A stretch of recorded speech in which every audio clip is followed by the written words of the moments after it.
Точно така. Това е една кутия на DS Smith. Какво имаше опаковано в тези кутии? Лесно се разопакова. На здраве на всички. Всички продават онлайн. Дали още опаковате така? Или така?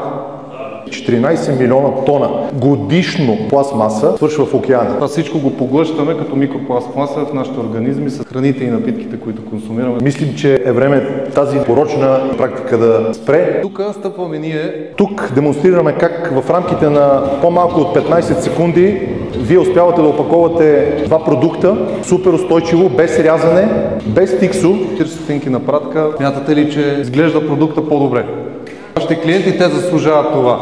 Заслужават отношение, заслужават добра визия, заслужават добър unboxing experience. Същевременно ви пестим време, пари и складово пространство. Не е ли прекрасно?